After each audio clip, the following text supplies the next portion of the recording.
ഇതൊക്കെ കേട്ടിട്ട് അന്തം വിട്ട മുസ്ലിമേ, നിനക്കറിയുമോ ബിൽക്കീസ സ്ഫടികത്തിന്റെ മുകളിലെത്തിയപ്പോ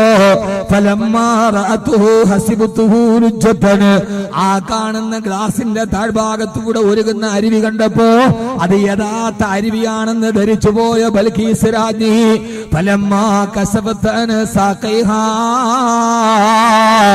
അരുവിയിലോട്ടിറങ്ങാൻ വേണ്ടി അവൾ അവരുടെ വസ്ത്രം ഇങ്ങനെ കണങ്കാലിൽ നിന്ന് പൊക്കി. ഖുർആൻ സൂറത്തുൽ നംൽ ഫലമ്മാ കശഫത് അൻ സാഖൈഹാ, ആ വസ്ത്രാന്തരം നിന്റെ കാൽമുട്ടിൽ നിന്ന് പൊക്കിയപ്പോ എന്നിട്ട് നേരെ കാലെടുത്തു വെക്കുമ്പോ അപ്പോഴാണിത് ഗ്ലാസാന്ന് മനസ്സിലായത്. മറുഭാഗത്ത് നിന്ന് സുലൈമാൻ നബി പറഞ്ഞു, അത്ര ബിൽക്കീസേ അത് അരുവിയല്ല, ഖാല ഇന്നഹു സർഹും മുമറദും മിൻ ഖവാരീർ, അത് ഗ്ലാസിന്റെ താഴ്ഭാഗത്തുകൂടി കൃത്രിമ അരുവി ഒഴുകുന്നതാണെന്ന് മഹാനായ നബിയുല്ലാഹി സുലൈമാൻ.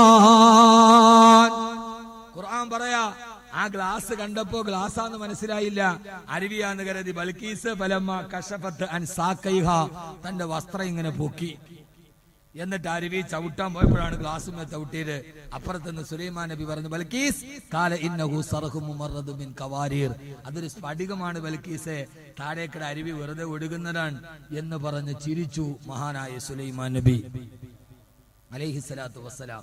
മഹാഭാരതത്തിൽ ഇതേ കഥ കേൾക്കുമ്പോ നമ്മൾ അന്തം വിട്ട് അന്താളിച്ചു നിൽക്കാൻ, എടാ നിന്റെ ഖുർആൻ പറഞ്ഞതാണ് ഇതെന്ന് എന്തേ നിനക്ക് ചിന്തിക്കാൻ കഴിഞ്ഞില്ല? എന്തേ നിനക്ക് പറയാൻ കഴിഞ്ഞില്ല? അള്ളാഹു ഖുർആനിലൂടെ പഠിക്കാൻ, അവന്റെ മൂസത്തിനെ പഠിക്കാൻ, അവന്റെ കലാമിനെ പഠിക്കാൻ അള്ളാഹു നമുക്ക് തൗഫീക്ക് നൽകി അനുഗ്രഹിക്കട്ടെ. അള്ളാഹു നമുക്ക് തൗഫീക്ക് നൽകി അനുഗ്രഹിക്കട്ടെ. അള്ളാഹു ആ വഴിയിലൂടെ നമ്മളെ നടത്തി തരുമാറാകട്ടെ. അതുകൊണ്ട് ഖുർആൻ പറഞ്ഞ പാഠങ്ങളിലൂടെ, ഖുർആൻ പറഞ്ഞ വീതികളിലൂടെ, ഖുർആൻ പഠിപ്പിച്ചു തന്ന അധ്യാപനങ്ങളിലൂടെ, ലോകത്ത് ആദ്യമായിട്ട് നിങ്ങൾ കഴിക്കണ ബിരിയാണി അരി ഉണ്ടല്ലോ, ബിരിയാണി കഴിക്കാറില്ലേ? തലശ്ശേരി ബിരിയാണി കഴിക്കാറില്ലേ? അതിന്റെ ചെറിയ ബസ്മതി അരി ഉണ്ടല്ലോ, ആ അരിയെ കുറിച്ച് ആദ്യം പറഞ്ഞു തന്നാരാ? ആരാ പറഞ്ഞെന്ന്? ഖുർആൻ. എവിടെ? ചുമ്മാ പറഞ്ഞാ പോരാ, എവിടെ നിങ്ങൾ പറയണം.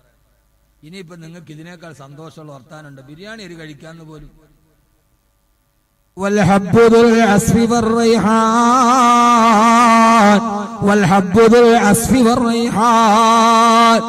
നല്ല സുഗന്ധമുള്ള ധാന്യമണി നിങ്ങൾക്ക് ഞാൻ പ്രദാനം ചെയ്തില്ലയോ? സുഗന്ധമുള്ള ധാന്യമണി, ആ സുഗന്ധമുള്ള ധാന്യമണിയാണ് ബസ്മതി അരി. അതിപ്പോ വേവിച്ചാലും വേവിച്ചില്ലെങ്കിൽ അതിനൊരു സുഗന്ധമുണ്ട്. അത് വേവിച്ചാലും ഒരു സുഗന്ധമുണ്ട്, വേവിച്ചില്ലെങ്കിലും. ബിരിയാണി അരിക്ക്, ബസ്മതി റൈസിന് ഒരു സുഗന്ധമുണ്ട്. വൽഹബ്ബുൽ അസ്ഫി വറൈഹാൻ, നിങ്ങൾക്ക് ഞാൻ സുഗന്ധമുള്ള ധാന്യമണി തന്നില്ല. നിങ്ങൾ ഭക്ഷണം കഴിക്കണമെങ്കിൽ മുസ്ലിങ്ങളെ, നിങ്ങൾ നല്ല നോൺ വെജേ കഴിക്കാവൂ, വെജ് അത്ര നല്ലതല്ല. ഏറ്റവും നല്ല ഭക്ഷണം ഏതാ? ഏറ്റവും നല്ല ഭക്ഷണം ഏതാ? വെജോ നോൺ വെജോ? നിങ്ങൾ എന്താ മിണ്ടാത്ത? നിങ്ങൾ കണ്ണൂരുകാര് ഡൈനിങ് ടേബിൾ നിറച്ച് സാധനം ഉണ്ടാക്കിയിട്ട് തികയാതെ പിന്നെ ഇരിക്കണ കസേരയിലും കൂടെ വിളമ്പണ ആളുകളാണ് നിങ്ങൾ. അമ്മാതിരി ആളുകൾക്ക് മുട്ട സുറുക്ക, മുട്ടപ്പത്തല്, ആ പത്തല്, ഈ പത്തല്, ഒരു JCBയുടെ ടയറിന്റെ വലിപ്പമുള്ള റൊട്ടി, പത്തിരി, ഇങ്ങനെ കുറെ സാധനങ്ങൾ വിഭവങ്ങളുടെ വൈവിധ്യം കൊണ്ടും രുചിയുടെ നിറഭേദം കൊണ്ടും കേരളത്തെ വിസ്മയിപ്പിച്ചു കൊടുത്ത പലഹാരത്തിന്റെ മുസന്നിഫീങ്ങളും മുഫസ്സിരീങ്ങളുമാണ് നിങ്ങൾ കണ്ണൂരുകാര്. നിങ്ങൾക്കറിയാൻ പാടാത്ത ഭക്ഷണം ഏതാ ഉള്ളത്? ഏറ്റവും നല്ല ഭക്ഷണം ഏതാ? വെജ് കഴിക്കാനാണോ നല്ല നോൺ വെജ് ആണോ? എന്താ സാബറ? നോൺ വെജ് നിനക്ക് എന്നല്ലേ? ഏറ്റവും നല്ല ഭക്ഷണം നോൺ വെജാണ്, ഖുർആൻ. അപ്പൊ നിങ്ങൾ ഉസ്താദേ, ഡോക്ടർമാര് പറയണ പച്ചക്കറി തിന്നണോന്നല്ലേ? കോഴി ഇങ്ങനെ തിന്നാൻ പാടില്ല, കോഴി തിന്നരുത് എന്നല്ലേ പറയാ? അള്ളാഹുവിന്റെ ഖുർആൻ സൂറത്തുൽ അഅറാഫ് ഖുർആൻ പറയുകയാണ്, മൂസാ നബിയുടെ സമൂഹത്തിന് അല്ലാഹു വഅൻസൽനാ അലൈക്കുമുൽ മന്ന വസ്സൽവാ, അവർക്ക് ഞാൻ മണ്ണ് സെൽവയും അവതരിപ്പിച്ചു കൊടുത്തു എന്ന് പറഞ്ഞാൽ കട്ടിത്തേന് കാടപ്പക്ഷിയുടെ ഇറച്ചിയും കൊടുത്തപ്പോ ബനു ഇസ്രായേൽ മൂസാ നബിയോട് പറഞ്ഞു, മൂസാ നബിയെ ഇത് തിന്ന് ഞങ്ങൾ മടുത്തുപോയി, അതുകൊണ്ട് മിൻ ബക്രിഹാ വകിസായിഹാ വഫൂമിഹാ വഅദസിഹാ വബസലിഹാ, ഞങ്ങൾക്കിനി പയറും ചീരയെ കടലയും ഉള്ളിയും മതി, ഞങ്ങൾക്ക് വെജിറ്റേറിയൻ മതി എന്ന് നോൺ വെജ് എടുത്തപ്പോ ബനു ഇസ്രായേൽ പറഞ്ഞപ്പോ അള്ളാഹു ചോദിച്ചു അത്ര ഖുർആനിൽ കാണാം,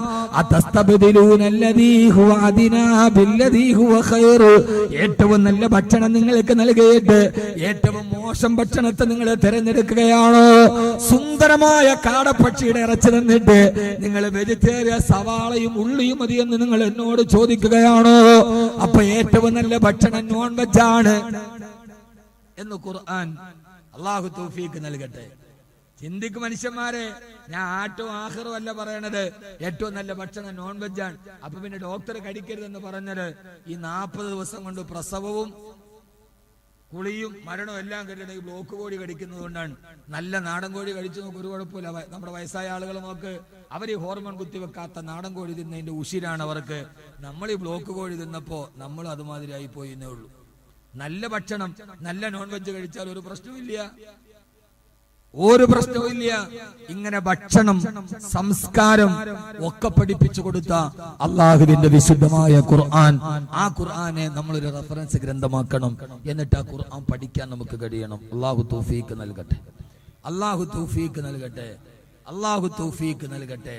ഈ ഖുർആൻ പഠിക്കാൻ നമുക്കുണ്ടായ തടസ്സം എന്താണ്? ഈ ഖുർആനെ കുറിച്ച് ചിന്തിക്കാൻ നമുക്കുണ്ടായ തടസ്സം എന്താണ്? ആ തടസ്സവും കൂടെ പറഞ്ഞിട്ട് ഇൻഷാ അല്ലാഹ് നമുക്ക് ഈ സദസ്സിൽ നമ്മൾ പഠിക്കേണ്ടത് അതാണ്. അള്ളാഹു തൗഫീഖ് നൽകട്ടെ. അതുകൊണ്ട് പറയട്ടെ, സമയായോ? സമയായോ?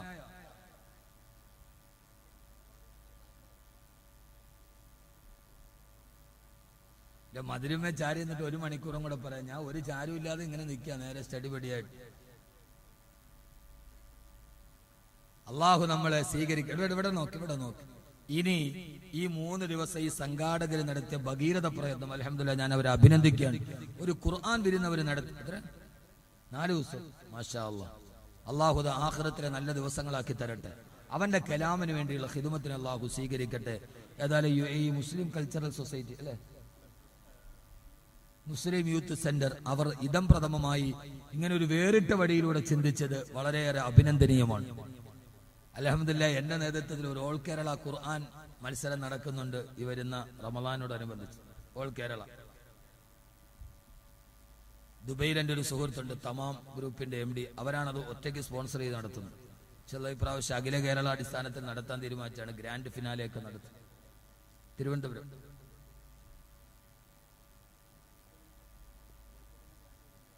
കോഴിക്കോടല്ലേ, അത് ഇങ്ങോട്ട് മാറ്റിയതാണ്. ആദ്യം കോഴിക്കോടാണ് പ്ലാൻ ചെയ്തത് അല്ലേ, പിന്നെയാണ് കൗവായിലേക്ക് ആക്കിയത്. 2 പ്രാവശ്യം ഞാനുമായിട്ട് ബന്ധപ്പെടുകയും ഉപദേശ നിർദ്ദേശങ്ങളൊക്കെ അവർ ചോദിക്കുകയും ചെയ്തത്. ഒരു സംഘാടകർ എന്ന രീതിയിൽ അവരുടെ ആ വിനയത്തെ ഞാൻ അപ്രിഷിയേറ്റ് ചെയ്യുന്നു. 2 പരിപാടിയിൽ ഞാനുമായി ബന്ധപ്പെടുകയും ഉപദേശ നിർദ്ദേശങ്ങളൊക്കെ ചോദിക്കുകയും ഒക്കെ ചെയ്ത സംഘാടകരുടെ ഒരു സംഘാടക വൈദഗ്ധ്യത്തെ ഞാൻ പൂർണ്ണമായി അഭിനന്ദിക്കുകയാണ്. അള്ളാഹു നമുക്ക് ഇതൊക്കെ നടത്താൻ തൗഫീക്ക് നൽകട്ടെ. അള്ളാഹു ഇങ്ങനെ ചിന്തിക്കാൻ തൗഫീക്ക് നൽകട്ടെ. ഇനി ഖുർആനിന്റെ പ്രചാരകരായി നമ്മൾ മാറണം. ചിന്തകൻ പറഞ്ഞതുപോലെ ഏറ്റവും നല്ല ഒരു സാധനം hand of A bad salesman, ഏറ്റവും മോശമായ സെയിൽസ്മാന്റെ കയ്യിൽ കിട്ടിയതാണ് ഖുർആൻ. ഇംഗ്ലീഷ് ചിന്തകന്റെ വാക്കാണ് hand of A bad salesman. ഏറ്റവും നല്ല പ്രൊഡക്റ്റ് കിട്ടിയത് ഏറ്റവും മോശം സെയിൽസ്മാന്റെ കയ്യിലാണ്. അവന് വിറ്റഴിക്കാൻ പറ്റൂലല്ലോ. ഖുർആൻ എന്ന അമൂല്യമായ ഗ്രന്ഥം അത് കിട്ടിയത് നമ്മുടെ കയ്യിലായി പോയി. നമ്മൾ ബാഡ് സെയിൽസ്മാനാണ്. ക്രിസ്ത്യാനികൾ അച്ഛന്മാരെ കണ്ടില്ലേ, പെന്തക്കോസ് പാസ്റ്റർമാരെ, അവരങ്ങാടിയിൽ ആര് കേൾക്കുന്നോ ഇല്ലയോ എന്നൊന്നും വിഷയമല്ല.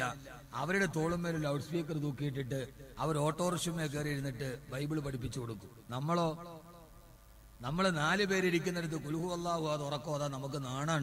അവനിപ്പോ എന്ത് വിചാരിക്കും, തീവ്രവാദിയാണോ ചിന്തിക്കൂ. അവനവനായ ഒരു കുഴപ്പമില്ല. അവനവനല്ലാത്തതാകുമ്പോഴാണ് പ്രശ്നമാകുന്നത്. നമുക്ക് പേടിയാണ്. ഖുർആൻ പഠിപ്പിക്കാൻ വന്നിരിക്കുന്നു. അള്ളാഹു നമുക്ക് ബോധം തരട്ടെ.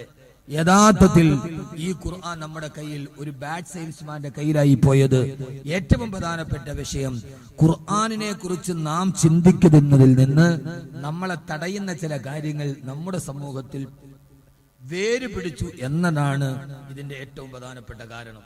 ആ വേരെന്താന്ന് ഞാൻ പറഞ്ഞുതരാം, നിങ്ങൾ പിഴുതെടുത്ത് കളയോ. ഖുർആൻ ചിന്തിക്കുന്നതിൽ നിന്ന്, ഖുർആൻ പഠിക്കുന്നതിൽ നിന്ന് പെണ്ണുങ്ങൾ വാതാക്കില്ലേ? എവിടെയാണ്? 2 ഭാഗത്തുണ്ട്. എന്നാ മുത്തക്കിങ്ങൾ കേക്കി പ്രത്യേകിച്ച് കണ്ണൂരുകാരെ നിങ്ങൾ കേട്ടോളീൻ. ഖുർആനിനെ ചിന്തിക്കുന്നതിൽ നിന്ന്, ഖുർആൻ പഠിക്കുന്നതിൽ നിന്ന് നമ്മളെ തടയുന്ന ഒരു വേര് ആ പാദച്ചൂടം നമ്മൾ വളർന്നിട്ടുണ്ട്. ആ വേര് ഞാൻ ചൂണ്ടിച്ചാൻ തരാം, പക്ഷെ കുഴിച്ചെടുത്ത് നിങ്ങൾ പറിച്ചു കളയണം. കളയോ? ഞാൻ ചൂണ്ടിക്കാണിച്ചു തരാം, നിങ്ങളത് ചെയ്യുവോ? ഉറപ്പുള്ള ഒരു കൈവെക്കും. ആ വേര് നിങ്ങളുടെ വീട്ടിലുണ്ട്, നാട്ടിലുണ്ട്. അവനവന്റെ വീട്ടില്, പള്ളിക്കകത്തൊന്നല്ല, അവനവന്റെ വീട്ടിൽ അതുണ്ടെങ്കിൽ അത് വേരോടെ പിടിച്ചു കളയാൻ ഇൻഷാ അല്ലാഹ് ചെയ്യുവോ? ചെയ്യുന്ന ഉറപ്പുള്ളൊരു കൈവെക്ക്. നോക്കട്ടെ, കൈയുള്ളവരൊക്കെ പോക്ക്. ഇല്ല നടുക്കവിടെ കുറെ പൊക്കിയൊരു കൈ അങ്ങനെ തന്നെ വെക്ക്. ഇല്ല കൈ ഇല്ലാത്തവരെയാന്ന് നോക്കട്ടെ. ഇവിടെ ചില ആളുകൾക്ക് കൈയില്ല, പോട്ടെ, അത്രയും മതി. ഞാൻ ഈ പൊക്കിയ 1000 പേരിൽ ഒരു 10 പേരെ ഞാൻ മുഖവിലേക്ക് എടുക്കുന്നുള്ളൂ. 10 പേരെ ഞാൻ മുഖവിലേക്ക് എടുക്കുന്നുള്ളൂ. അല്ലാത്തതൊക്കെ ഞാൻ വലിയ അവറുകളാണ് എന്ന് പറയാനുള്ള ഒരു ശ്രമത്തിന്റെ ഇടയിലാണ്. ഖുർആൻ അഫലാ യതദബ്ബറൂനൽ ഖുർആൻ.